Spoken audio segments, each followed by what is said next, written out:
हानि से रिलेटिव करता है ये, इसीलिए हम इसको नॉमिनल में रखेंगे। सेल नॉमिनल हो गया नॉमिनल।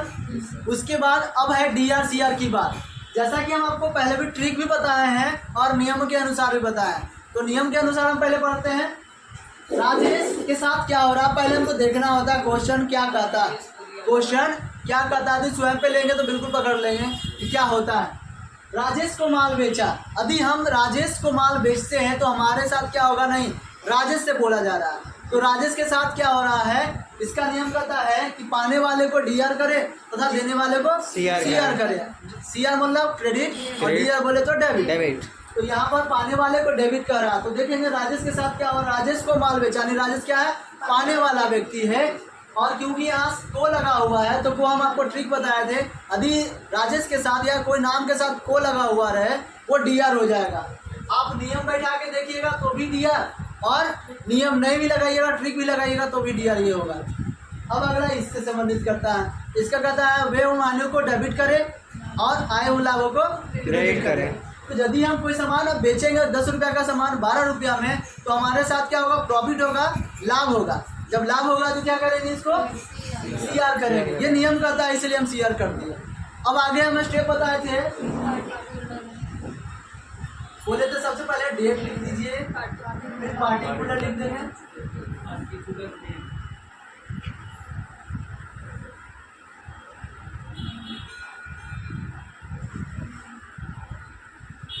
नेम लिख दिए, और उसका डीआर बोले तो डेबिट और सीआर बोले तो सीआर बोले तो क्रेडिट। क्लियर है।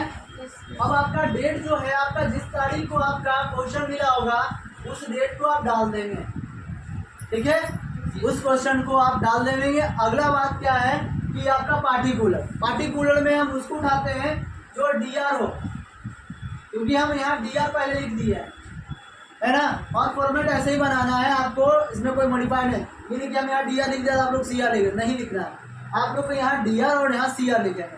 अब यहाँ पर क्या लिखेंगे हम, राजेश अकाउंट, और जो अमाउंट यहाँ पर आया है उस अमाउंट को इसके सामने लिखना है।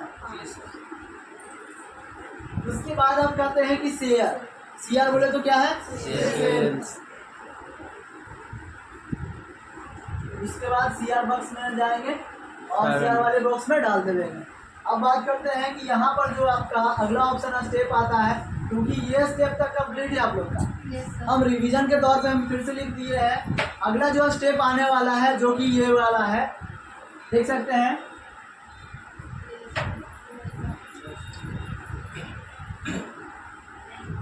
लेजर एक पक्ष में लिखेंगे, दूसरा पक्ष में आप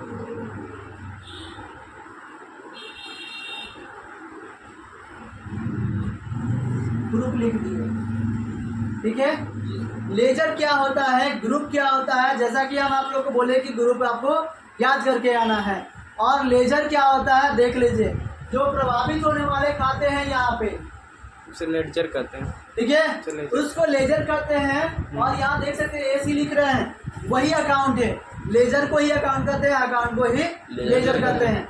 तो हमें लेजर में क्या लिखना है, राजेश और सेल्स। देख सकते हैं प्रभावित यही दोनों किया है। यदि आपको यहाँ से नहीं समझ में आता है तो पार्टिकुलर से उठा लीजिए उसको, आप देख सकते हैं यहाँ छाट चुके हैं। अब यहाँ से क्या करना है, यहाँ से उठा करके वहाँ लिख देंगे।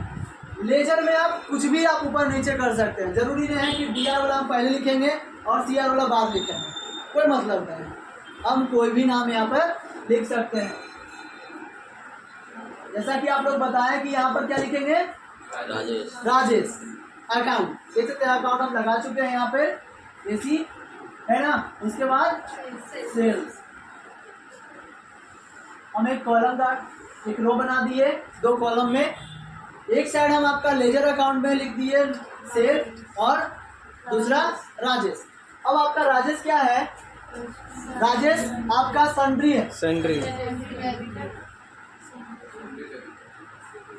सन्ड्री डेबिटर और क्रेडिट। अब सन्ड्री हो गया, सन्ड्री क्या, कस्टमर, वो मेरा कस्टमर कि हम उसका कस्टमर, कैसे पता करेंगे, अभी हम उसको माल बेचे हैं, यदि हम उसको माल बेचे वो मेरा कस्टमर है, यानी वो पाने वाला व्यक्ति है। पाने वाला व्यक्ति क्या है, डेबिटर है।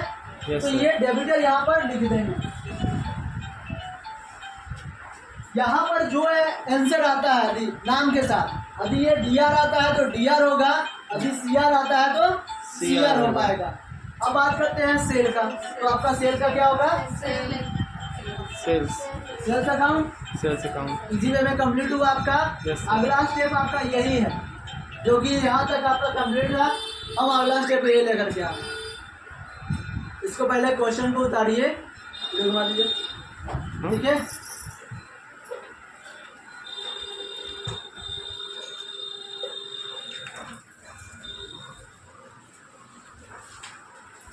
तो दिख रहा है। क्वेश्चन उतार लो भाई।